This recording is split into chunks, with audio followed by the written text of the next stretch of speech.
And we're live. Hello and welcome back. I always say welcome back. That's true, welcome back. All right, it's David here. I am at the fabulous Casino Quest location on the Las Vegas Strip. And we got some news followed by really what's going to be quite the rant today. We're going to go all in on casino amenities. So we're going to talk about kind of how we're getting squeezed. You know, the big squeeze is on. And so we wanted to share just how much we are getting squeezed, because there are some good squeezes and some not so good squeezes. So we're going to talk about casino amenities. The very next show, we're going to move on. There'll still be some more ranting, but we're going to go to the resort amenities. So that's the food, the pools, and all that stuff. But today we're specifically going to talk about casino amenities, the things that happen on a casino floor. So when I know a lot of people, when they think amenities, they think, oh, I can go to the restaurant, I can go to the pool. We're going to deal with that separately in a resort thing, because it's a massive topic. I might actually have someone here to help us out who's actually experienced more of the amenities. But we're going to go all in on that was like word, what do they call that? Word gymnastics. All right, anyways, before I lose track of who the hell I am, let's move on to the topic. Does it sound okay? Sounds good? There's no complaints yet, so I'm assuming so. Projecting, because they put the mic over here, and I'm just supposed to speak this way. All right, good. All right, so first off, some really quick news. I got some Vegas news too. I have a friend of mine who's got the a little inside scoop on some things that are happening in Vegas, and then we're gonna get right to it. But number one, we should have John there in the chat talking about Pro Craps. Well, he runs a YouTube channel, Pro Craps. He is going to be here November 18th, and we're going to do a 24-hour, essentially a YouTube telethon to raise money for the American Cancer Society. And you too can attend. So we have a link up at CasinoQuest.biz, the very top. You can click. It goes right to John's site. You could buy a ticket to be here as a member of the audience. And we're going to have, John's going to basically run this thing live from 5 to 5 or 5 to 7. I don't know, it might even be 26 hours. I'm not sure. But there's going to be some food and some coffee. We're working on having some other people sort of sponsor that kind of thing. But most importantly, you're going to be able to meet John and me and Jeremy with Color Up and a few other people who are planning to be out here. So it should be very fun. John plans to have some type of something every hour, whether he's interviewing somebody or going over something, but it's for a great cause. It's November 18th, so it's Friday and Saturday, and it should be a wonderful experience at every single dime. So if you go and you buy a ticket, all of it, everything, anyone who comes here and buys a ticket, it's all going to the American Cancer Society to raise money and awareness for cancer. So there is that, and we're looking very forward to that. If you have any questions, I think John is actually in the chat, and he'll be happy to answer any questions you might have. You could always head over to his website. I have no idea what the hell it is. I'm sure he'll tell you what it is in the chat, and we'll go from there. All right. Apart from that, do we have any other news to share about us? No? I think we're good. No, I think we're good, but we do have a member chat from Alan Toy. Okay. He says, Hi, Grandpa. Alan. Yeah. 3 more days till I arrive. 3 days, dude. He said 4 days of kino filming at the Plaza, plus dinners at Oscars, cakes and pies, artwork being delivered tomorrow. Cakes and pies artwork? I like cakes and pies. I don't know if that meant to be... Alan, by the way, everybody knows Alan. I mean, literally everybody knows Alan. Alan is less a fan, and he is like kind of the alum. You know what I mean? I don't know if everybody knows. Everybody knows Alan, dude. I don't know. Okay, everybody. There are literally Eskimos in Alaska. Is it still cold in Alaska? I wonder. Is it actually cold, or are they going through the warming trend too? Yeah, I'm looking forward, Alan. We're going out to some steakhouse. I think we're going to Plaza. I have actually never eaten there. I haven't eaten there yet, and it's a former mayor's steakhouse, right? I'm not sure. I'm not sure Dennis hasn't eaten there either, so we're very excited. I'm looking forward to it. It used to be that you could pay someone to sit and eat with you, I think, or someone would come around and sit and eat with you or something. Very depressing, actually. But anyways, all right, yeah, I'm looking forward, Alan. Can't wait, buddy. 4 days in a row of Keno. That's too much, dude. That is literally too much. Let's get into the topic of this show. We're going to get to the topic. All right, you ready? All right, so I have a little thing, but I really didn't share it. But we're gonna break this down. It really just breaks down pretty easily when it comes to casino amenities. And as you well know, for a long time, casino amenities, the definition of that has changed considerably when many of you, those of you older than Alan Toy, let's say, have come here in the past. You remember the days of going to the Horseshoe, and if you smoked or you drank or you fornicated or any of those things went on, a lot of it was free and was provided to you one way or the other, as long as you paid attention and you played and you had fun and you didn't get too crazy. But that has obviously changed. So I'm gonna introduce kind of like a little history. First, we're gonna reminisce a little bit. And before the days of $100 a plate dinners here, and a lot of the foodie, we've become somewhat of a foodie destination, or the $250 show tickets. I've seen show tickets, especially now, because you can't. Sometimes if the show is super popular, it gets. You have to go through a ticket broker. All the tickets get bought up, and now you got to buy through some middle person, and they're like, yeah, but I have a friend of mine who used to do this. He'd buy up all the tickets, and then you would buy from him, and he thought he was providing you a service because he delivered the tickets direct to your room. How exciting! For just another $1,000, you got the tickets delivered directly. Still made no sense. So that wasn't advantageous. By the way, something just went down. Is someone die?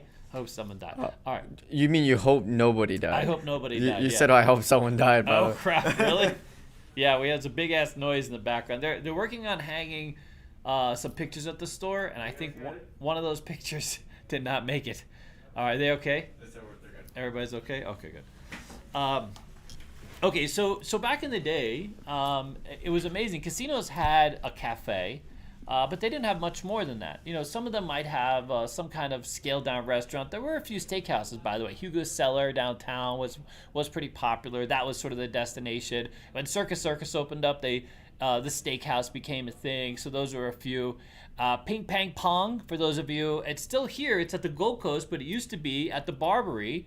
If you come, and that was one of our world famous restaurants, was quite literally Ping Pang Pong, which was gourmet Chinese. It's now at the Gold Coast. It's very good. We've enjoyed that. Lotus of Siam has been here in town a long time. Batista's Hole in the Wall has been here a long time. Peppermill. But now we're getting into restaurants that aren't actually in the casino, that are standalone. Batista's behind Bally's. Peppermill is sort of on the strip, kind of catty corner to where we're at here at Fashion Show. And believe it or not, when you were a player, you got picked up and sent to those places. They couldn't really accommodate the food needs, so they'd put you in a limousine and ask where you want to go. There was like Piero's you could go to, there was Ferraro's, there were a lot of Italian, but Batista's. And that was kind of, how you ate, especially if you're a high roller. You just didn't, otherwise you had, there were a lot of casinos that if you were a real big high roller, they would cater directly to your room. They put you in a suite. You'd have a butler, and so they would just accommodate whatever the hell you wanted. That was the goal. But outside of that, there wasn't a lot of food choices inside the casino. So everything was free. You got a comp, and in many cases, you either got a value comp or you got an open comp, where you can, if you played enough money, they would send you into their restaurant. You could order whatever the hell you wanted. My very first comp I ever got was at the Mirage. I was playing craps with a friend of mine who, it was all his money mostly. And we got comped to California Pizza Kitchen. Sadly, that supervisor did not put a limit on that comp. Ended up being an open comp. And you can spend a lot of money at California Pizza Kitchen if you just stick to the wine. If you stick to the wine list, you can actually spend a lot of money. But the interesting thing is you didn't have to spend a whole lot of money here in Vegas. If you gambled enough, and for many of us it was $5,000, $10,000, or even if you got to that level, the casino was eager to get you to stay or come back. Even someone like myself who would get to those levels because I was a complete degenerate and I wasn't in my right mind a lot, you see me betting $1,000, which I'm only making $50 a day, so it doesn't make a whole lot of sense, but this is what Vegas does to you. And so the casino would court me. I mean, I've actually gotten into a limousine with someone and gone to Batista's and had a comp meal back in the day. I mean, they used to write tickets to these restaurants that you could enjoy for really not a lot of money. All they wanted to see was that you were capable of getting to a certain level, having a certain level of action. And by the way, that part of the game was so exciting. to get to that next level, to have that host come up to you at the table and say, you know, hey David, how you doing? You know, I'm host so and so. Let me kiss your ass while you're playing. Let's move on to that next level. I mean, I got a room for you. One of the very first times that specifically happened to me was I was at the Tropicana, and I had lost a lot of money on some slots, strangely enough. And I literally had a host come up to me because I was playing dollars and donking it. I had a host come up, introduce himself. This is, by the way, this is before tech. So nowadays, they know if they'll see you, you know, and they'll get an alert saying, hey, this guy's gone full tilt. He's in 5,000 on a 25-cent Keno machine. We need to say hello to this person and get them a player's card. But before they had, you know, the player's card, and before they could keep track of what the hell you were doing, where you were doing it, they had a watch. And so, you know, someone would alert them, hey, this guy's, you know, a lot of silver. And they would look and your hands would be black, and the host would come over and introduce themselves. And then next thing you know, you got a free room, maybe some food. You know, most of them, of course, had a cafe, maybe a comp to somewhere else. And it was a great experience. I didn't even play. I mean, that time I was at the Trop, that was all off of winnings. I mean, I might have had maybe $300-400. I happened to hit a couple different slot machines, and I got to play at a higher level and a higher level. Next thing you know, I got the host coming. I got free food. I got a free room. I mean, it's a pretty exciting kind of culmination of play, and that's gone. That's gone. I mean, you know, coming to Vegas, like, you know, okay, here's my room. I got my player's card. These are the points that I have. This is what I'm going to get. No one's coming to see me. Although, the Westgate, very recently, God, I really do enjoy the Westgate, I have to say. I think it's a great rooms. I'm playing there for our event. I'm not a whole lot of money, a little bit of money. I had a little extra money to spend that night and chased a little bit. And a host literally came up to me and had no idea I was with the event. Had absolutely no idea. By the way, that's the first time I've experienced that in such a long time. You have no idea. But it was really nice. You know, it's a really nice feeling to feel like, hey, you know, I've made this investment in your casino. I've decided to stay here. I play here. I enjoy. And now they're coming up to me and they're offering me, you know, free stuff. It was great. I mean, that's what added to that level of excitement, because when you got to some level of play, and for many of us, it really wasn't a lot. You know, either we got lucky and we got to that level of play, maybe we were 5,000, 4,000. There was this sort of sweet spot that a lot of casinos look for to keep your play and retain you as a player. It's all gone. That play, I wouldn't say all gone, but it's mostly gone. I mean, that level of play now is, you know, gets you a players club, gets you a tier, gets you a discounted room, and that kind of thing. And that's sort of what we're going to talk about today. I'm gonna break it down into little categories, but again, I want to add context to this conversation, because some people that are newer to Vegas may not understand how much they're getting squeezed. You know, may not understand, like, you know, how things have changed, and sort of the evolution of gaming as we know it. But there are some interesting caveats to that, and hopefully we'll get into that. All right. So do we have? I'm gonna pause real quickly and see anybody out there. Any questions? I need to. This is a good stopping point, because I need I need a drink of coffee. Well, Alan Toya has another super chat. Alan, go. $5 super chat. Yes, Alan. He says Plaza gave me 4 days at $175 a day for free, or with free play, so that's why I'm not spending it playing Keno. So you have all that extra bank for Keno. Is that what he's saying? Then he says Keno Quest coming soon. He spelled coming with the U, by the way. I mean, yeah, no, 100%. Everybody spells it with a U. Will anyone win Pai Gow Poker Jackpot 4.4 mil?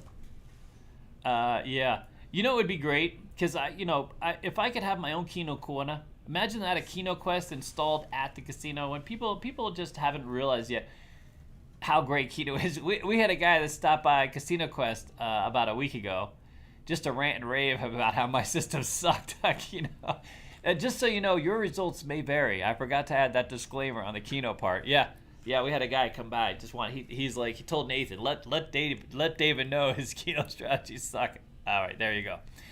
I got your message, sir. Congratulations. Thank you for stopping by. All right, what else we got? Anything? That's it? Back to the topic. Back to the topics. All right. So here's the thing. I broke it down to kind of list of casino amenities. And remember, we're not going to go, even though I've talked about the food a little bit, we're going to talk about what's in-house, like what's inside the casino sphere. You know, what do you do? So obviously there's a player's card. Believe it or not, that's an amenity. Having a player's card, not having a player's card, two different, realities. I know some people don't like to have a player's card because they feel like you're being watched. You're being watched. Player's card, no player's card. You might as well get the points and get some kind of benefit out of it. There's drinks. There's obviously drinks. Drinks is a really casual amenity, and some of us take those for granted. In fact, the drink game is changing to Vegas. So there's regular drinks and there's foofy ass drinks. And if you're one that likes the foofy ass drinks, you're gonna have to pay soon. You're gonna have to pay. They're gonna want a little extra. Then of course you have the coupons. Remember the old coupons? Some casinos. Not so much on the coupons. A lot of the coupons have gone by. And by that I mean like coupons to play, sort of redemption, even money bets. Your first bet is on us, maybe an upgraded premium bet, this kind of thing. A lot of those no longer exist. What's stunning really, okay, well, hold on. Let me get to the coupons later. Then you have the lounges. So I have VIP lounges. It's VIP parking that's associated directly to those of you who game a lot.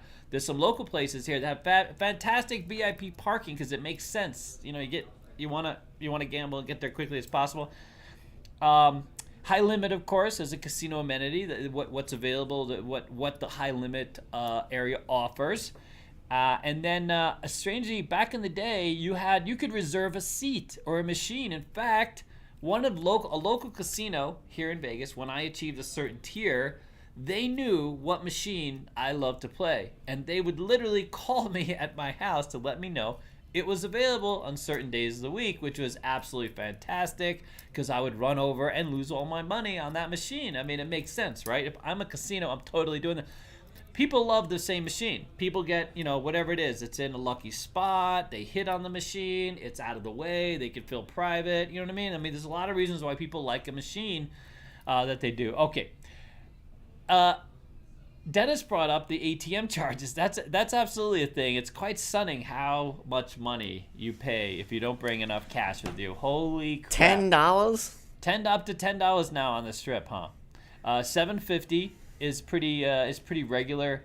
Believe it or not, Dottie's only $2. $2 to get out your money if you forget a little cash. But Look, okay, this is what I don't get, right? Mm-hmm. Here's a very simple truth. Yeah. $10, I'm not taking out the cash out of that ATM, and you know what? If I leave the casino, I'm not coming back. So why not? They're not worried about. They're worried about someone who's full tilt degen, who literally that $10 means nothing, and they get the fee. If you're worried about $10, you probably don't have an extra $10 to play, dude. They're not. Look, it's not about me. It's not about the $10 because I'll take out ATM $3, even $5. $10? $10, dude. That's just highway robbery. If you're sweating a $10 ATM fee, you're looking at getting $100 out of the machine, and the casino's like, we'll let this one go, dude. You know what I mean? That's highway robbery. That's how they make those decisions, dude. You know what I mean? My guess is that even if they went to a $20 fee, the people that need the money are gonna. What's amazing is if there's a big difference between you having a debit card or just having a PIN to, let's say, your credit card, and actually doing a credit card transaction at the cage. Those cost even more money.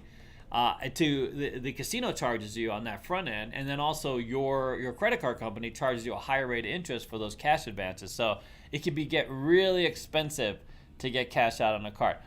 All right. So besides that, there's also table perks. So table perks used to be, cigarettes, drink upgrades, maybe a massage, this kind of thing. You don't see a lot of that now. Poker rooms still have the massage. All right. The next one is the winner circle prizes and bonuses. So the kinds of bonuses and the different types of cash prizes or bonus, in sort of incentivizing play. They used to have Las Vegas Club here in town used to have one of the most liberal blackjacks, and there was a 6-card Charlie and a 7-card Charlie, those kinds of things. Free money, to incentivize you coming to play. Not free money in the sense that 6-5 blackjack, 3-2 blackjack, which that's not free money. That's just taking away. That's just taking away from the money that you can win. I mean, that's not free money. You feel like, I guess if you've seen enough 000 at this point, 00 feels like an upgrade. You know what I mean? It's not an upgrade. They've taken away your win, your opportunity to win. That's all that is. That's not free. But they used to give away stuff. If there were anything just in the mix, in the normal mix, you used to be able to access a bonus. All right. And then, what tables are available. So like the kinds of table games as I, 3-2 blackjack, 6-5 blackjack, wait for even money blackjack to hit the square. We saw a few. So some of these with certain types of side bets, and they've now gotten to the point where even money sounds like a good bet. You know what I mean? Where you just get paid right away. They're like, it pays even money, but you get paid right away. How exciting for you. Blackjack, you get paid right away too. I don't understand how much faster your right away is than my right away, but there's that. All right. Okay, you ready, buddy? I got a few more. No, I don't got a few more. Okay. All right, ready? Well, before you get too far, go. We got a $2 super chat from Thank VA Craft. Says Dennis will be the host of Kino Quest. I guess. Yeah, I know. If I get paid. If he gets paid enough. No, he loves Kino. He won't admit to it, but he loves it. He just, when we're out playing Kino and we win. By the way, all the haters out there, we won $5,000 on our chip, dude. Okay, we lost on every other game, man. We did win on ETG Craps once, but we followed the tilt machine, a.k.a. Alex, in the beginning, and that did not go well. We moved over to Kino, like you should, on the last, because we would donk our money on craps. Move over to Kino with our last $100, and guess what? Do you let them know, Dennis? Go ahead and tell them what happened. I'll let them know that this show is about casino amenities, casino amenities. That is a casino amenity. Me winning on Kino is all the amenity you need. Damn it. Okay, well, God, look at me. I'm all logoed up, bro. We got logoed everywhere. Holy smokes. Okay. All right, so here's the first thing. As far as the player's card, so it used to be there was no real player's card, right? They started that, I don't know, the late 90s, early 2000s. That became much more central thing. And originally it was a slot player's card, and you really didn't, that opportunity on the pit wasn't the same thing. The ratings were handled a little bit differently, especially once you got to higher level. So slot players had the cards, us, gamblers, table game players, kind of a different experience. And now of course it's all the same thing, and everything is points driven. So corporations have taken over. They don't let floor supervisors or pit managers, table game directors work out, what you've earned or what you deserve. It used to be a very sort of personal thing. You got to know I got to tell you, I felt really good. I got to know a Mirage floor supervisor. I go there and play $25 Pai Gow, and if I played long enough, he would get me a comp to California Pizza Kitchen for $50, and I got to eat for free, and I felt important. I would go with my family. Look at that, man. I got a comp for dinner. You can't do that anymore. That's not a thing. You have to accumulate a certain amount of points, or there's no option. And those points have a very specific redemption. There's no one that can fool around with it, or you don't want them to fool around with it. Now, by the way, the caveat to all this is, if you have $1 million credit line, congratulations. And one of our cameras, is that my camera? What happened? Battery died? Keep going. Keep going? Keep talking. All right, are we still on? Yeah. All right. What the hell was I talking about, dude? That was so distracting. All right, so all right, so as far as the players' cards go, you got to get a player's card. It's your only entry. It's the only means to get benefits at the casino, for the most of us. And again, if you're $1 million player, obviously there's a lot of differences there. It's a lot, it's a whole different relationship with the casino. One of these days we'll have to bring on a really good host and talk about kind of all the benefits that come with being a high level player, because there are quite a few, no doubt. But there's that. All right. So there we go. Boom. Back. Good? Okay. But here's my rant. You ready? Here's my rant on the Players' Cup. We had we were very fortunate this last month to go to Oklahoma. And on our way, we visited quite a few casinos. So we've visited casinos in Albuquerque, New Mexico, Oklahoma. And I made it a point to join every single casino. Which, by the way, now I have so many promos, dude. And I gotta say, man, it's amazing how many. I'm not sure if that's a good thing. I wonder what the easy way to get off that whole mailing list is. I'm sure it's not that easy, but oh my God, what a mistake. But anyways, all right.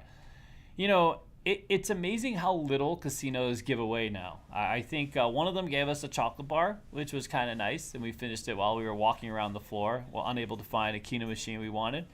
But it's quite stunning how you sign up for a player's card, and it used to be you sign up for a player's card, you got the first $100 basically for free. Some of them used to be fantastic. Like literally, if you played a $100 bill, you pick up your player's card, you had $100 to spend, you got a full redemption on any of that 100 that you lost. Now, if you cashed out a machine and won, still a good thing. You got to keep your money. But these are the kinds of incentives they used to have. They used to have quite a few. Vegas still has a few places that have incentive. That could be a whole show. Here, let me do slot clubs. But you know what? It's all gone. In fact, one of them gave you like a $5 discount to the cafe. Another one, you had to collect 1,000 points within the first 2 hours to get a $5 discount. I mean, it's amazing how little they incentivize you having a relationship with the casino. I think that they feel like if they write the tiers and they present this information, that's incentive enough. And then if you're just passing through, there's no real relationship they can establish anyways, which that makes sense. But they've dummied down all of these tiers now. I mean, the players' clubs themselves they're so hard to generate enough benefit, to where you feel like $1 million like you did back in the day. That was part of the experience for me. Being loyal to a casino floor that really took care of me, that really provided me or incentivized that kind of relationship. A lot of that is just gone, and the players' card doesn't take away from it. I have yet to see. Some players' cards are much more generous. They provide you a lot more points. I have to say, Station Casinos is one of those. You get redemption points on everything that you do there, whether you eat, play, whatever the case is. And so you can kind of raise you get points for everything, which is a fantastic thing. So wherever you spend money, but at the same time, you don't create a relationship with the pit. When you go in there and you spend $300 and you're ass and seat playing Keno, for example, with a high theoretical win for the casino, you still have to accumulate X number of points to get your rewards. And, maybe it's not the rewards I'm looking forward to. We started playing at a casino very close to here. I don't want to name which because we've actually kind of enjoyed. And to be honest with you, the one incentive that I was really looking forward to was trying to get to like free parking. How can I not get free parking? I valet parking, by the way. How come because you would think that they have some VIP parking. You get to a certain tier, you become a regular player, and now let's get that player back into the casino floor and not have to walk however far to get to the front door. But anyways, that's not a thing. All right. Got to move on to the next topic. God, I hate most players clubs. Oh, God, I just don't. I really don't get it. I know that they make it look attractive. They put out a whole brochure. They lay out all these different tiers. Hey, look at this. You get so many points back. But ultimately, what does it mean? Just because you get so many points back, what do I get for the points? How does it quantify? Dottie's has this. Dottie's for all the crap. Yesterday I played $100, and in that $100, I got almost $20 in cash back on the machine, literally from the machine. That doesn't exist anywhere. I mean, if you're not going to give me free meals and free rides and free parking, then just give me flipping cash back. Give me a 20% redemption, 10% redemption on whatever I'm going to lose, and let's just call it a day. Because that's great. Then I can stay and play. I can feed that money. And here's the thing. The other great thing about Dottie's that some of these casinos should consider, instead of making it a match point, because that's what it is. It's if you get $5, it's $5 in free play credit on the machine. But you have to win the money to cash it out. So if you get $5 loaded and that's your free credit, you can't then cash it out and go buy a sandwich with it. You got to play that $5 and win back. Whatever money you win back from that $5 is yours to keep. Interesting, Dottie's, you can cash those points out and go up to the counter and literally get cash. That's your money. I mean, they see it as you having earned that money.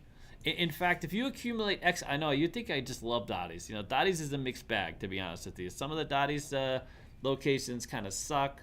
They're a bit, you got to carry a shiv. Some of the clerks aren't full service. But once you find a place you like, there's opportunity there. This is a takeaway from a lot of local properties. But, here's the thing. Why does Dottie's take away from these other casinos? Because, dude, they're making it really simple. It's hard to argue with a 20% rebate or even a 10% rebate. But that's a strong thing. Granted, Dottie's doesn't have, they don't have anything else. I mean, they do have some food and they have free drinks, things like that. But they don't have a bowling alley. They don't have a theater. They don't have an ice skating rink. They don't have a lot of other amenities that you can earn, going to these other properties. You follow? But for a lot of us that just want to gamble, none of that stuff interests us. You follow? Like I guarantee you, a lot of you that sign up for players cards, especially if you're a veteran of the casino or gaming floor, right? If you're a gambler, you kind of look through it and look for the amenity that you're looking forward to. If you start playing and you know what level player you are, and there's a tier there that means nothing to you because it doesn't offer anything. 10% off of room rates. You're going to get 10% off on a good day on Expedia, with the room rates. Maybe you get, it offers you free drinks while you're playing. You already get free drinks while you're playing. I mean, anyways, I really think that it's just been ground down to being just an accessory more than anything else. I know a lot of people, they don't even bother with the Players Club because there's just nothing they feel like they can earn. You have to get to a whole nother level to get to some of the amenities you might be actually looking for that actually have value for you. I will say that of the amenities, the free parking, that's a big one. And then a lot of people love the Caesars card because every new amenity, every new level, you get like a free dinner, $100 credit, maybe a free room, stuff like this. I know people that literally travel Vegas on the Caesars card, get free rooms, free dinners, and so that's pretty fantastic. But you've earned those. I mean, you've played. And you've had maybe you're a roulette player and you're getting all those comps. All right, the rest of this is gonna be, I'm sorry, but it's gonna be a lot of takeaways from these other topics because casinos are gonna come busting down. Luckily, none of our sponsors are casinos, Rick, and you wonder why is this true? Okay, here's an interesting thing. So drinks, so most of us have really taken drinks for granted. We sit there and we gamble. And we play craps, we play blackjack, any of the table games, slot machines, and of course we get our free cocktail. And of course the casino is incentivized to give us a free cocktail because a lot of us just go on tilt. So literally go on tilt. The more drinks we have in us, the less money we're going to take from the game. Or by the way, there are a few of us that take more money because we lose money in our pocket. We forgot about that one purple that we stuffed in our pocket because we were so wasted. It ended up coming home with us, and it's a good thing. Or we're so drunk we forgot our ATM pin, and so we can't get any money, or we just gave away our wallet to somebody thinking it was something else. Who knows? But you would think the casino is highly incentivized to give us drinks, and drinks as frequently as possible. But that dynamic has changed quite a bit. Number one, many casinos now, you only get the basic drinks. You get the draft beers, and pretty much draft beers. If you want any kind of hard liquor or specialty drinks, those are going to have to pay. And they come back with they'll charge your ass, and they'll just come back with a thing. Or many of you have self-service drink kiosks, which I don't think is the worst thing, to be honest with you, because if you've been to a few casinos out here, some of these cocktail waiters have gotten a little long in the tooth and have a little difficulty putting their steps in between games, and you might be waiting a little longer than you want to. Or if you're like me and you want to find that out of the way Keno machine, you gotta run down the cocktail waitress, let her know that I'm gonna be over here in this corner. Otherwise, you're just never going to get a drink while you're there. That happens to me a lot, by the way, because most of the machines that I like to play are out of the way. I just don't want to be bothered, and so ultimately, I end up losing out. So I like to bring my own drink, but there are some casinos, they don't let you bring a drink from the outside. You have to either use whatever they have or wait for the flipping cocktail waitress. And some of these cocktail waitresses, man, they need some sneakers or to roll back a few years. I'm not sure, but there's that. But here's an interesting thing. So we had Grant. Grant was in. I'm gonna pull you out of my hat, buddy. Nobody knows who the hell you are, but let's just say it's some guy. He may or may not be called Grant. Showed me this coupon. So this is another thing I find is just so odd. So they have these coupons now, these drink coupons that have a limit. It's not just for any free drink. It's a limit free drink because they have these foofy ass drinks that or if you're a big drinker, which I'm guessing Grant's a big drinker because he knows liquor. So if you can come to me and you know the names of liquor that's over $20 a glass, you're either a big drinker or you're curating, alcohol at your house or some shit like this. You have some kind of collection. But anyways, so $20 is not enough for the drinks that he drinks. Like he goes for, he plays higher limits. He's quite the gambler.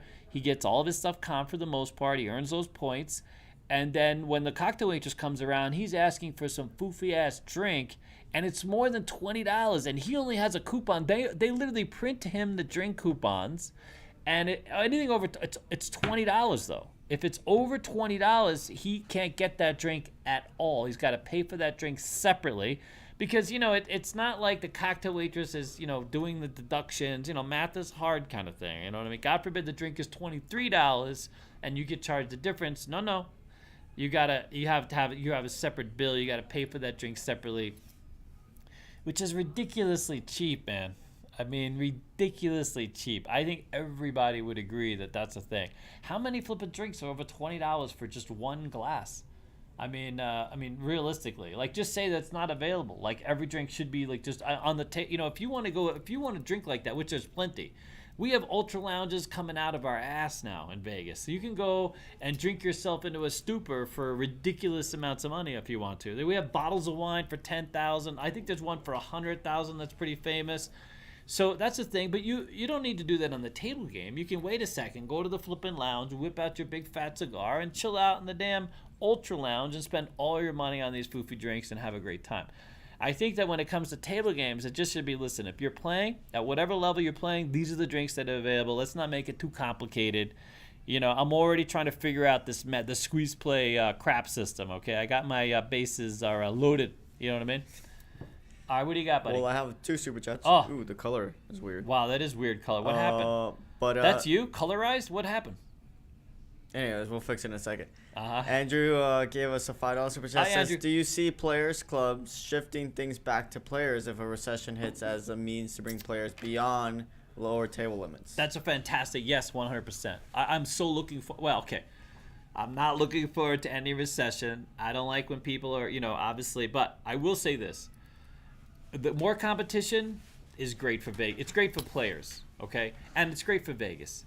Competition is good. Competition keeps everybody honest, keeps it competitive, keeps the benefits flying, less triple zeros, more amenities.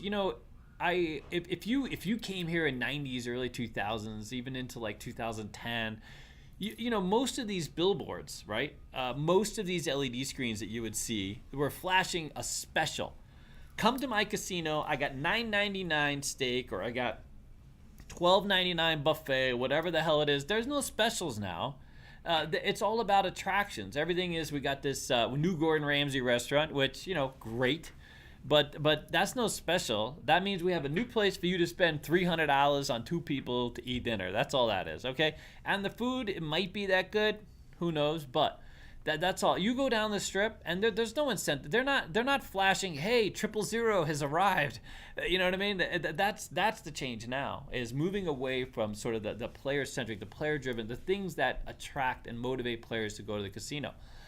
In fact, it's interesting because many of you that come here, the conversation is always about higher limit tables, or what the pits are lacking, or how frustrating it is finding a 00 with a lower minimums. It's never about it used to be about dollar blackjack and how great that steak was I got for $14, or how great the amenities they offered me, or the free rooms, or you know what I mean. The whole conversation has changed, and it's unfortunate. I do think that if the recession hits, because the last recession definitely provided some casinos were looking for customers. Of course, we were whacked. I don't think we're going to be whacked quite as bad. I do believe that there's enough people working. People still have cash. So if you come here to Vegas now, it's very interesting. If wherever you're at, you're probably seeing how malls and city centers are getting less traffic, whereas Vegas, the malls are staying fairly busy. People are still coming here.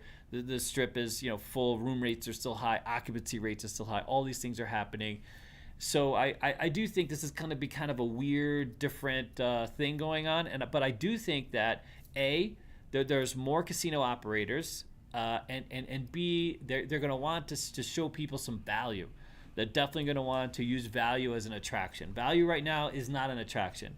The attraction now is how premium we can go, how foofy our restaurants are. And by the way, this new Gordon Ramsay restaurant, I think, is at Harrah's. I mean, Harrah's used to be kind of a lower bar. I mean, Harrah's used to be the Holiday. I used to love playing there back in the day, but it's not like Bellagio. I was expecting Gordon Ramsay to be at like the next restaurant at Aria, Bellagio. It's like everybody's trying to one up themselves, with this new expensive, outrageous experience. And it works. I mean, people come here lose their minds and want to spend. They don't have food courts anymore. What do they have? Like food gymnasiums, they call. What is it called? The one that's at the Cosmo. I mean, it's the food districts or whatever. The food district, or you know what I mean. It's a food district because by calling it, if you call it a food court, you're implying that there might be a dollar menu. If you call it a district, you can serve shrimp tempura on a stick and charge some real money. Because if you go to the Cosmo, by the way, I've heard great things about it. Don't get me wrong. We went over there the day we ate at Secret Pizza, and we just looked at the food district, and or whatever the hell that's called. Is it called the food district? Can you look it up real quick? Whatever it's called. But anyways, I'll look it up. It wasn't cheap. I mean, I went over there just to see the prices because that's what I'm looking for, the coupon maybe. No Groupons for that food court. But yeah, so anything to charge you more and create this sort of luxury experience. We don't have lounges anymore. We have ultra lounges. And the ultra has to do with the price of the things. The exact name is the Block 16 Urban Food Hall. A food hall, that's what they call them now. Food halls. Yeah, they're opening new food halls. There you go. I mean, really, the whole dynamic has changed, man. And the only way that's going to change is it's going to be consumer-driven demand. You guys are all flocking to, value. Value is going to be where it's at. Hopefully we can get a hold of ourselves and how much money is enough? I don't know. Well, we have a couple super chats. We do? And Fantastic. we're back on the right color. Okay, good. VA Craps gave us $5. Said, too many free drinks and you wake up with in a car without your pants. Oh, that happened. Holy shit. Yeah. No, I agree. Gus gave us $4.99. Says, David, you're spending your own money to stay on the strip. Where are you staying? If I'm spending my own money to be on the strip, okay. Man, you know what? Years ago, I was always budget. So my whole thing is I hate really small rooms. So the quick answer to that is I love Venetian rooms. They got a shit ton of rooms. They got to sell those rooms so you can get some cheap rack rates last minute if you can wait till last minute. But if you're trying to order ahead, again, 650 square feet right out the gate. Nice, big, fat room to kind of lay out in and have a good time. Other places I've actually stayed and enjoyed, believe it or not, my favorite place to stay back in the day was the Riviera. You can't stay at the Riviera. You'd be in the parking lot of the convention hall now, so that's not a thing. In a box, apparently. My other favorite room to stay at, which probably won't be around much longer, was the Tropicana Garden Rooms. They're a bit dated now, and the reason for those is they switched to no bathtubs. You couldn't take a bathtub. You couldn't lounge and relax in a bathtub, and they had the stand-up showers. By the way, if you stay at the Trop, don't make sure to get the close tower. Don't get that far tower because it's quite the walk, dude. It's quite the walk. When me and Dennis went there to check the place out, because it's not doing so well. But why did we go there? We went to the back. Remember, we used to do podcasts on casinos. Oh, on the casinos. So we visited, and literally both times across that hallway, people were complaining about the flipping walk because it's far. Well, here, let me read it. We have 2 more super chats. Andrew M says, me and my wife are coming next October, so we'll see what the climate is like 11 months from now. Yeah. All right. Well, here.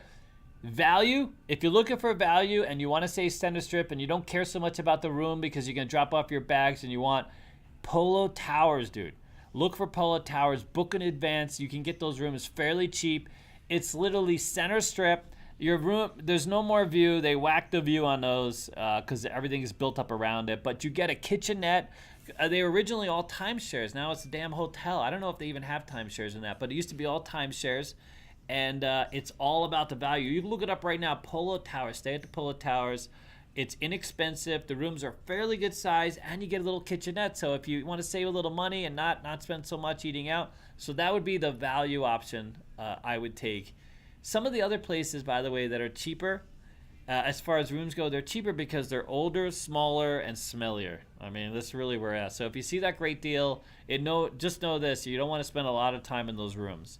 But in terms of size and amenities, Venetian, now that I can afford it, honestly, The Venetian would be a great choice to me.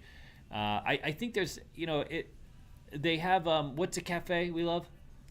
Grand Lux. Grand Lux Cafe. They got 2 of them. They're fantastic. Well, I got one more super chat. A lot of food choices there. You walk downstairs. Go ahead. LV DJ.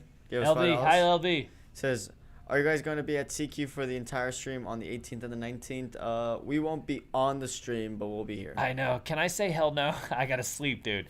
I'm gonna be there for a while, and we're gonna hang out and we're gonna deal. I'm gonna deal and teach some dealing and teach some playing, and we're gonna do Dice with David sort of thing. I'm basically following John. This is John's event. Pro Craps is heading up this event, and we're just hosting, and we're gonna have it on the stream. We're doing it on our channel, by the way. Not because we're a bigger channel, nothing like this. It's because of the YouTube has it so because our channel is the Casino Quest channel is a little bigger. All the money goes to charity. It doesn't have to go through a super chat feature. 100% will go directly to charity, and that's really the goal. Is just everything goes to charity. But this event is John's event. He is literally going to be here, heart and soul, making this happen, having these interviews, and doing what he does best. And by the way, if you're interested, go to it's Pro Craps on YouTube. And if you love craps, he really digs into very specific topics. He's about money management and budgeting and the specific bets. It's a very good read. It really is. I watch not all of it, but there's some of it that I really enjoy. I missed a super chat earlier. Crippled Zombie says, hey, best casino to test craps strategies other than Casino Quest. Yeah, best casino to I would always work on lower limits, man. You don't have to invest. Good. Everyone in the chat was saying Jerry's earlier. Ellis Island is another good choice. Ellis Island, 100%. Ellis Island, it's sort of lower limits. If you're looking at lower limits, Ellis Island's great. It's cheaper. It's pretty close to the Strip. You're not going to find a $5 or $10 table a lot, although that should change. The other part of it, they have good dealers. So a lot of the strategies, if they're too involved, and you end up at a casino where the dealers can't support the strategy, then that's a takeaway too, because that could either frustrate you or frustrate them, and then you're working on something else. Well, let's go back to the topic of this. What's the topic? Where were we? Oh, I think I ended at the coupon thing. Did I end up at the foofy drinks? No, I did. I ended up at the foofy drinks. I gotta try some of these drinks, dude. I mean, they have $35 drinks, dude. I don't understand. Anyways, all right. You ready? Okay. So the next thing is, a long time ago, coupons were a big thing. And I know they went out of style. I'm a big coupon guy. I like a coupon. I don't mind a coupon. You can give me a free coupon. I one time played with Alex on roulette on a coupon that Strat gave me to play. It was a $15 match play. And I won my first one. I won 1-1, lost one. But while he's in 500 and I'm in a coupon. I love a coupon. I love the coupon to get started. Coupons have literally gone out of style. Of course, now they're printing coupons for your drinks because they want to lock it down. They don't want you to get too carried away with those free drinks, dude. Don't even think about it.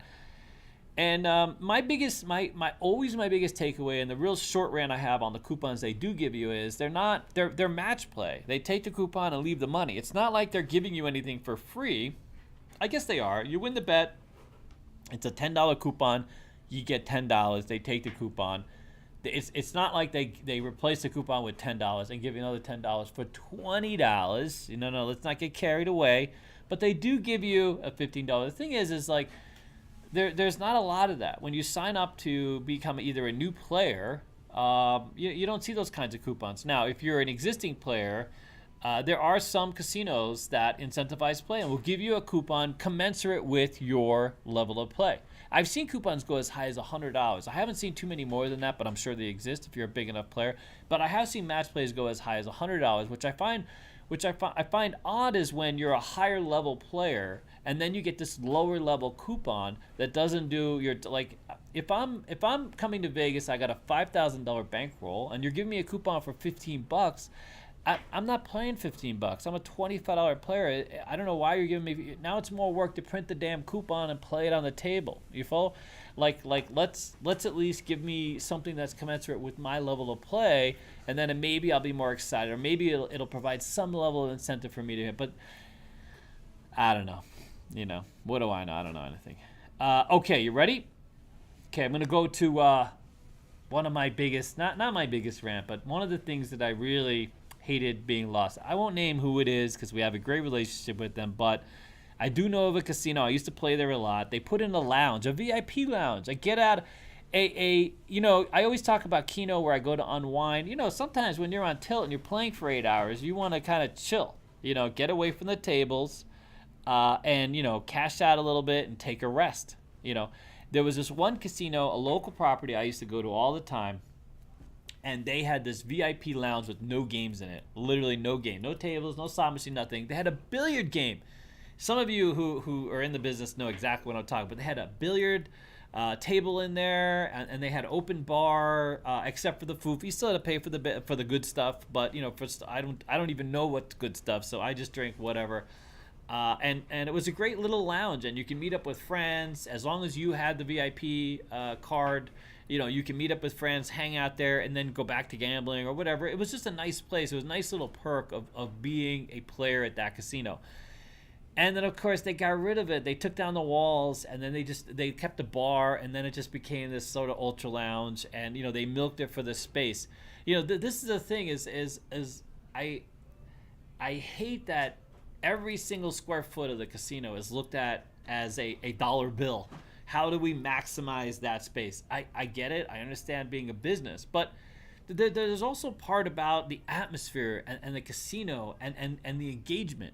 That feeling that I used to have, going on tilt, for example, not to say that's always the best thing, but, and having that host come by or having a lounge to go to chill out with my friends and feel like having this whole experience, all that stuff is gone because now I'm contending with the slot machines are maxing out that square foot, and then this table, this triple zero roulette wheel is maxing out this, and now we're going to take the damn Keno Lounge out of this casino, which this is another casino downtown. Now we're going to put this noodle bar in, and it's not a $3 a bowl noodle bar. It's a, $20 per fork noodle bar, because it's got a foofy name, and it's nice and red, and you know what I mean? It's like this whole thing has changed. Well, that when you were at the Horseshoe back in the day, it gave you, me personally, it gave you this whole feel. You played $5, not hundreds of dollars, $5, and you were a smoker. I was a smoker back then. They would throw you a pack of cigarettes. You didn't have to pull one out of the thing.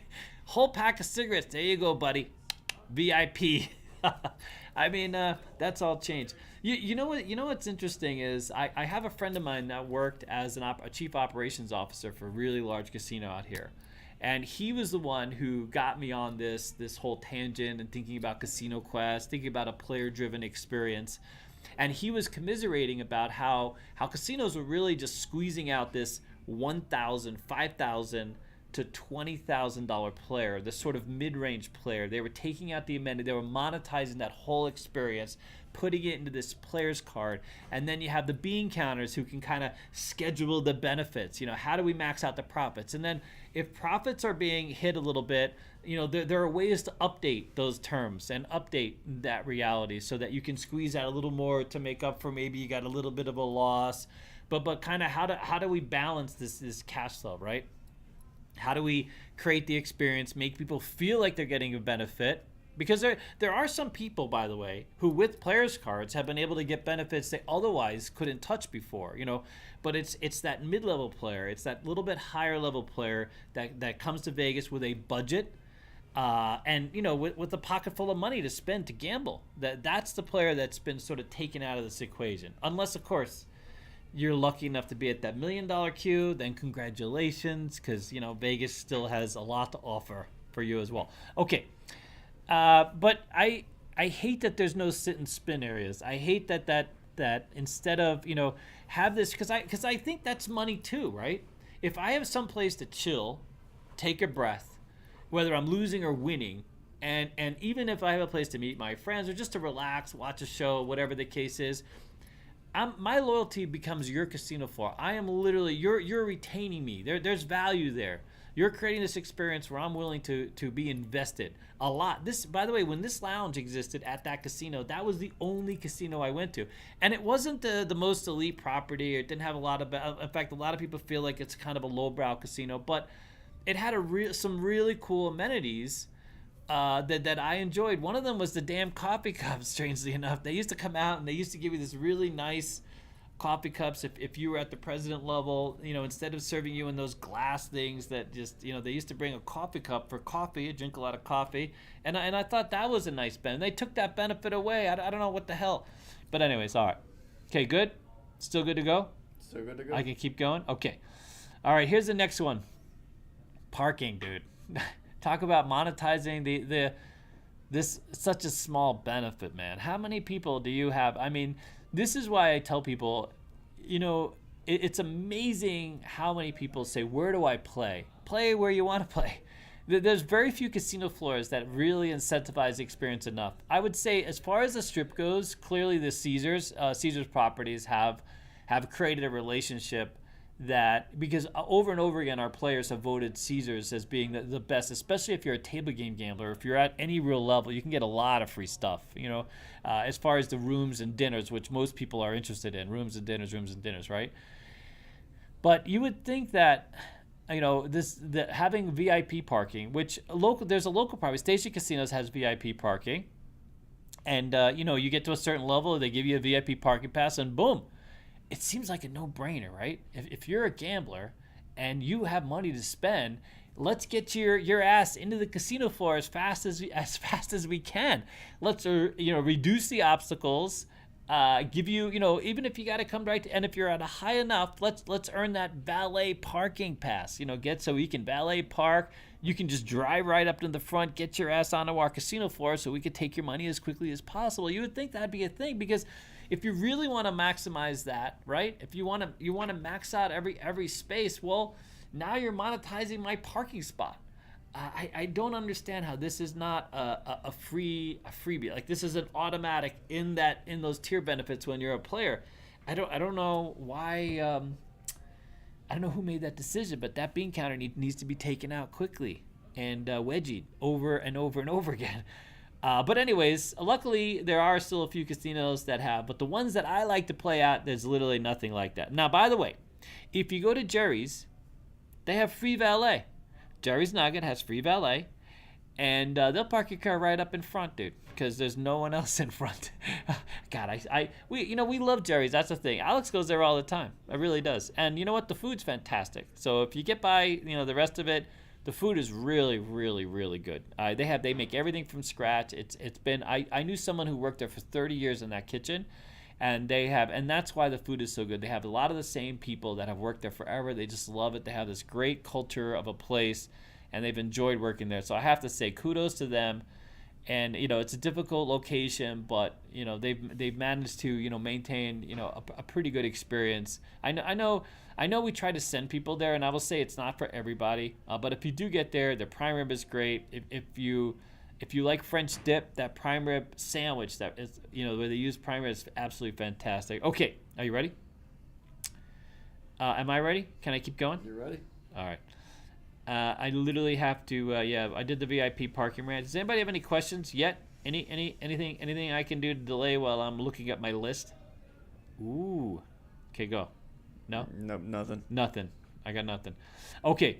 The next one, of course, is lack of table incentives. I mean, there are some progressives, but people have paid in it. But it used to be, there was a lot of freebies offered. A lot of there were competitions and challenges. Although there's still some of that. Which, by the way, kudos to Paris. They have a craps tournament this week, which a few people came in and saw me. We worked on some strategies together for that. I hope you guys had some success with that. But all that's gone. Most of that's gone. I don't hear about a lot of free, and free is not low limit double zero. That's not free. That's just that's what should exist. You know what I mean? So a lot of the bonuses that used to be played out in games, a lot of incentivizing tables, after hours, lower limits. I don't know. They used to have these tournaments where not even tournaments where if you just happened to be at a table and you had a player's card in, they would have they would call out a name or call out a player's card number. I will say the one property that does that again, Station Casinos, a local property, because it's in a competitive mix. They have a lot of these. They incentivize pit play, table game play, And they'll have, they used to have a really great one. This $1 million progressive they used to have on all the slot machines, like literally free money. And if you happen to be at the casino and one of those hit, they gave you everybody $50 credit. Anybody with a card in a machine would get $50 credit. At the same time, some other lucky person got $1 million, which was literally fantastic. I mean, it was free money. I mean, you got the same pays, the same benefits, the same bonuses, playing any of the machines. But they had this extra bonus for you having your player's card attached or a player's card in. And a lot of those is we don't see that. The incentive is you get to stay at Paris and go to Gordon Ramsay's restaurant and pay a lot of money. I mean, that's the incentive. That's what you get. All right. And the last thing I have is, and I know it's not so much an amenity than a fact of life, is the actual tables, right? So as far as the actual tables go, I mean, the table dynamics have changed. I mean, obviously higher minimums, lower maximums. Fire bets that pay $2.99 instead of $1,000 to 1. Where they lower this. You get. This is a bonus bet, by the way. So a fire bet the idea is to hit as many points as you can. If you hit all 6 points and you have money on the fire bet, you used to pay $1,000 to 1 for hitting all 6 points. Well, instead of doing that, because if the bet pays over $300 to 1 in a table game, there's paperwork involved, this kind of thing. So what they did is they said, you know what? We'll take away the $1,000 to 1 benefit. We'll reduce it to $2.99. But instead of you having to get 4 points to get paid, only 3 points to get, a lower thing. So, they try to change the rules, so to speak. The same way where you sit on a blackjack table and you're willing to play this benefit, or you read some rules, it sounds very exciting, and ultimately you're getting even money blackjack most of the time. Even money blackjack. Can you imagine? Just for the fact that the side bet is on the table, and whether or not you bet the side bet doesn't matter. You're still going to get even money. But by the way, we saw that game. It's a very interesting game. But anyways, don't play blackjack with even money black. Play blackjack 3. Look for 3 to 2 tables. I mean, that's just, if you're playing roulette, you want single zero roulette table. You know what the great thing about craps is? The box numbers stay the same. On a regular crap table, let's just say that regular crap table, box numbers stay the same. I know a lot of people are really enjoying crapless craps, but crapless craps is like craps with a little bit of a tilt button.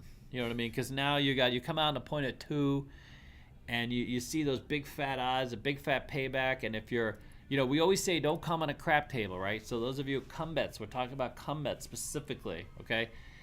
So if you're a big come better, and now you have odds on the 2, and that's where you're at, or you're doing place bets on the 2, and so you're literally on tilt. I mean, the casino loves you for it. When Bob Stupak was alive, he promoted this table. It was never. By the way, it's the reason why these casinos have it is why do casinos have it? Because it's an advantage of the casino. It's an advantage to the casino. It's a higher hold for the casino. It's not because they're trying to roll out a benefit for you. It's because they're taking away the bet. They know that they call it extreme betting. You know what I mean? To make it sound, it's exciting, because if you bet the outside, you're an extreme better. And stick people will roll the extreme numbers and get everybody go. But anytime they roll out something, just know that a lot of times it's not to your benefit, it's to their benefit. And that's why these casinos are so big and fat, and that's why they can implode them and rebuild them, as they need to, and because that's it.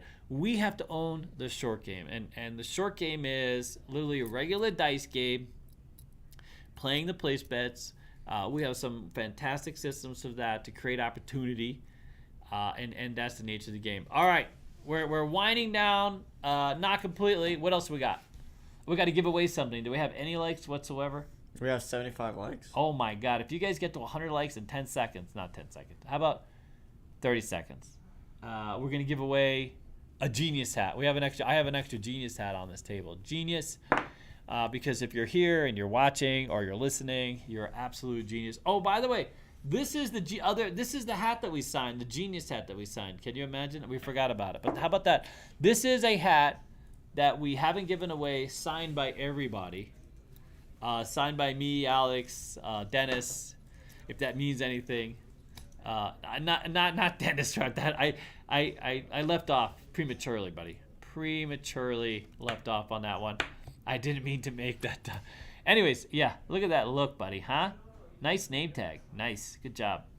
But we're going to give away this hat. We're going to do a genius hat here. Let's just call it out right now. Okay? There you go. We got 100 likes. Just like that? Oh my like God. that. See that? That's fantastic. Thank you guys. Magic. It is magic. It's a very magical experience. Man, I am literally... By the way, you see this jack? Wait. Over here, this jack. We have these here. These decor items. These are gallery canvases. They're absolutely fantastic. And I love these. So if you have a game room, we have these at different sizes here at Casino Quest. We haven't really posted this online yet, but I think we will. We get them from a gallery that's also online because I saw it. I loved it when we started this conversation. And she's a wonderful. She has this wonderful gallery of art that's available, but we want to sell them for her ideally. And I just think they're so fantastic. If you see them live, they're very vibrant. It's on a gallery colored canvas.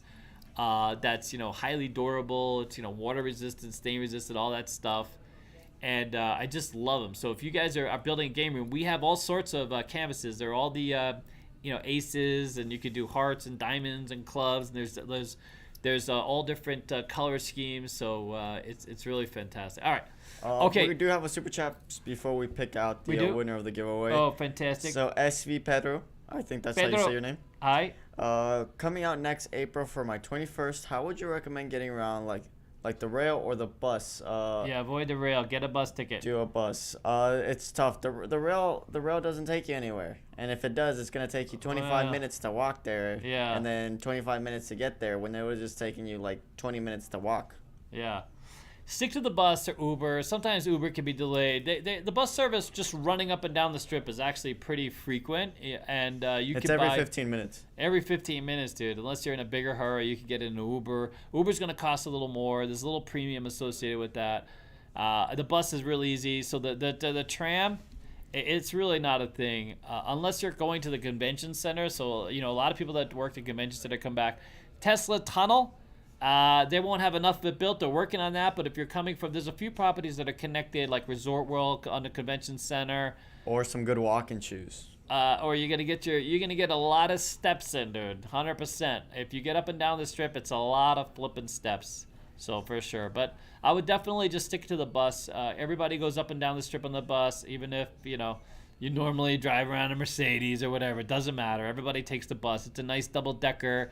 It's an interesting story. I got a story about the bus. Well, here, let's do the genius thing, and then I'll do my story. So here, just put genius in the... They're already typing. They're already typing? What are they typing? They've been typing genius for the last, Are you kidding me? Yeah, they're way ahead of you. Are they really? Do I have time for my mind. story? I don't want people to work too hard on this. Well, you want me to tell you? You want me to stop?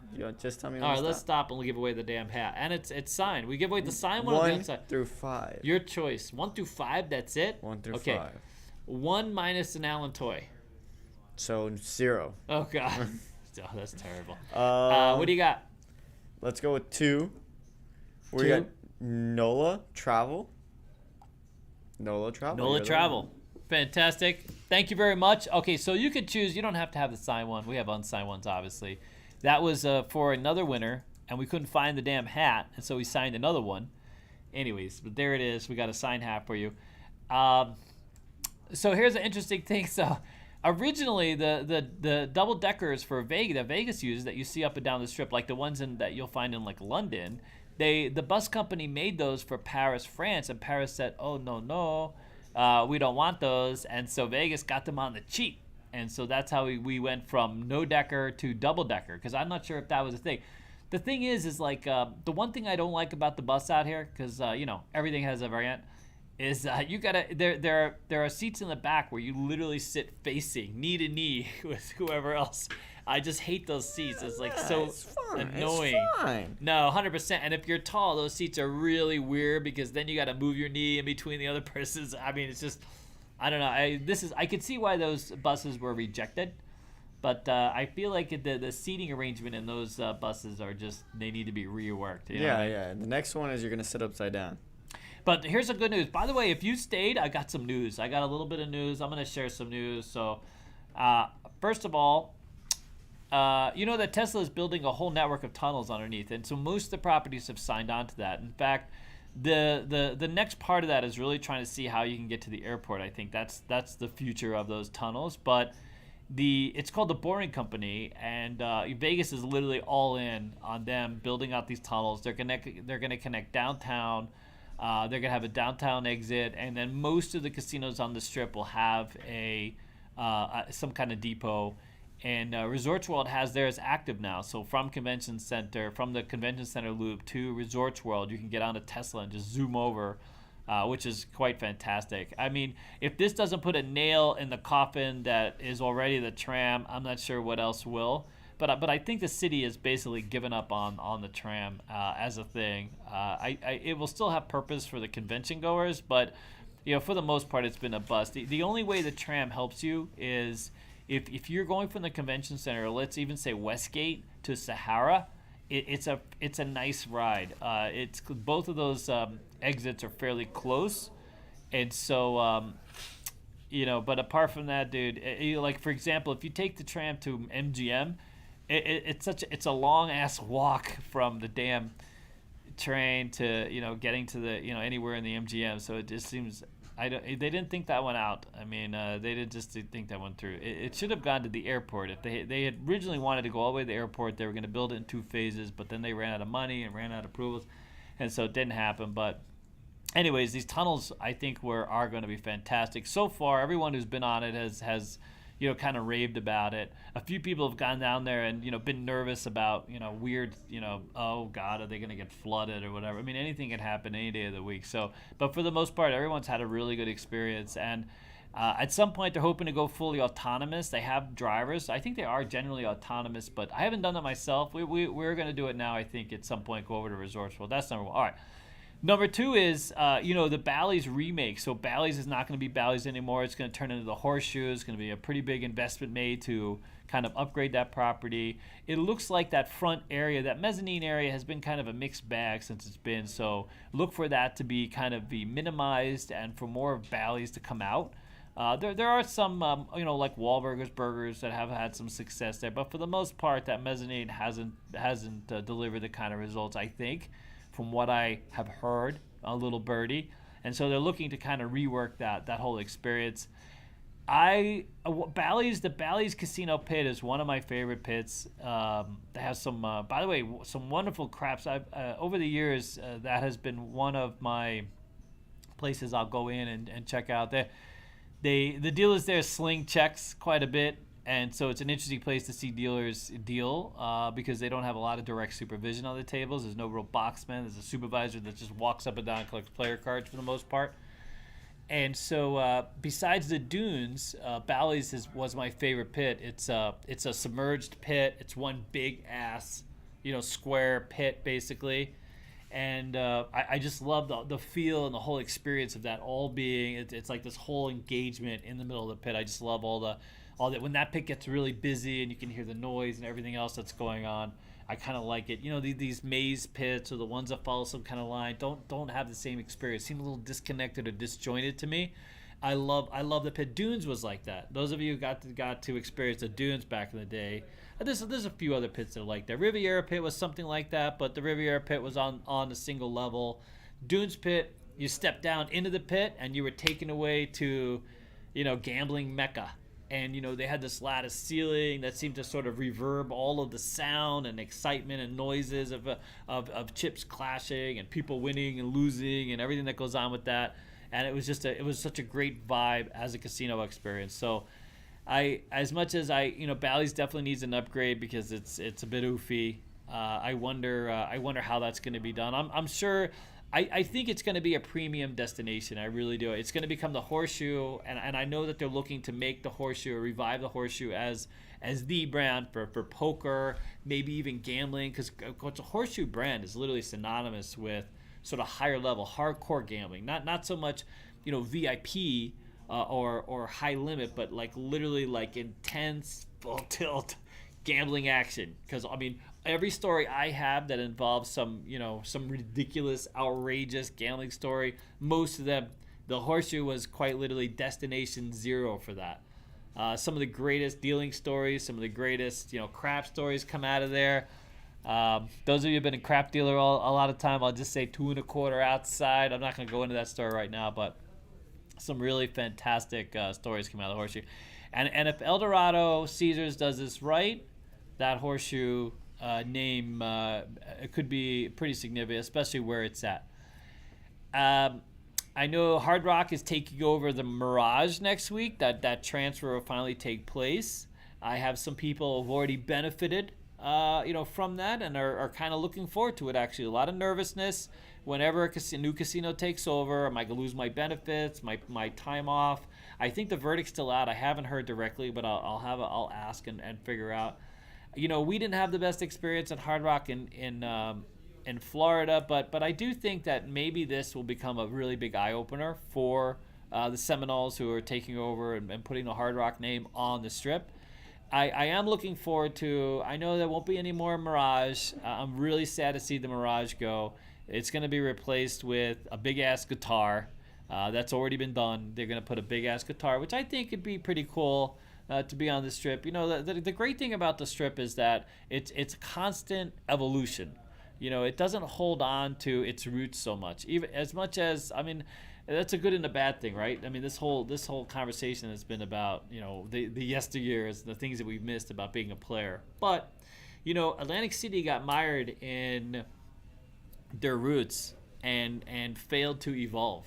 Stayed too much, failed to become the destination. It was a gambling destination, but didn't recognize the wants of people, to experience food, attractions, and all these other things that Vegas has become synonymous with now.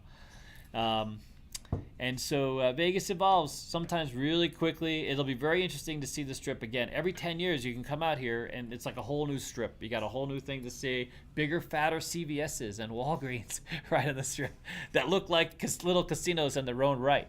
So I am looking forward to. I will miss the old Mirage. I'm going to miss the Volcano, and I am looking forward to that. Now, I do know that there's been a lot of stories about the MLB moving here. And I guess the commissioner made a statement, the Major League Baseball commission made a statement as to the favorability of Vegas, but it's not a done deal. I know there's been some rumors. Caesars originally was going to sell a property and probably demo a property, and then that was going to be potentially the destination because they were having discussions or had discussions with them. And so that's not a thing. So the Tropicana, if any property needs to be rebuilt, it's the Tropicana. That one's going by the by. I have to believe that the new owners, which are actual Bally's, will ditch that property. And MLB, the rumor is here in town, a lot of people are talking about MLB moving into the Trop, which I think, to be honest with you, it makes sense in some level because now you have these two stadiums, and basically if you want to come to a big stadium event here, there you go. You have a big ass destination. I just don't know how you support. God forbid there's a big baseball game and you have some kind of a big football game at the same time or whatever the hell else. You wouldn't want to touch the south end of the Strip with a stick, and that could be great for us. Now that I think about it, holy crap. Then there's the fairgrounds over here across from the Sahara. I don't think that's an option because I know that widening that street and providing some upgrades to that area, they've always had problems trying to figure out how they can even accommodate a casino. I know that some people have looked at that land and it just hasn't worked out logistically. So I can't imagine them putting, even though there's a space, like if you go by that now Sahara, right across on the Sahara and look, you'll see that there's plenty of room, there's plenty of acreage. You can put a stadium, some parking, all that stuff. The problem is the rest of the area, the infrastructure that would need to you would have to support 50,000 people, 60,000 people. Most of my friends or most people that I know think that the best place to put it would be at the Rio. Sadly, the Rio, man, holy crap, the Rio has really gone downhill. I don't know what they're thinking. I know Caesars runs the floor there still. I think that contract expires soon. I'm almost sure they're going to exit that property. Who knows? Maybe they stay. If they're just managing the floor, maybe they stay there. But the Rio as a property has really gone, which is a shame. And many of us that are dealers that worked the Rio when Marnell owned it really miss I walked in there not too long ago, and I was just, even the columns, dude, are missing some of the beads. I mean, no one has paid any attention to this property. And it was, at one point, it was just a really beautiful, I had a lot of pride walking into that property. And it's no longer the thing. I visited somebody in one of the suites, and I was just stunned to see, how this property has just dated itself. I mean, even the suites and the rooms have become dated. It's really a shame. But that would be, that area occupies the Rio and all the garages, everything else. They occupy a big ass space. You could easily take down the Rio, put an MLB stadium in there, and I'm confident that the infrastructure exists to support that. So I know there's also some other areas slightly east of the Strip, and it's mostly just rumors. I mean, no one really knows what kind of high-level conversations there are, and I'm sure, whatever priorities they have. But anyways, there's that. What else we got? I think that's it. That's it? Yep. We're at the end of the road? All right, well, don't forget on the 18th, November 18th, Friday, Saturday, we got Pro Craps, we got John. Thank you, John, so much. We have a fantastic community of craps people coming out. I'm going to be bent over dealing as much as I can and teaching as well as much as I can.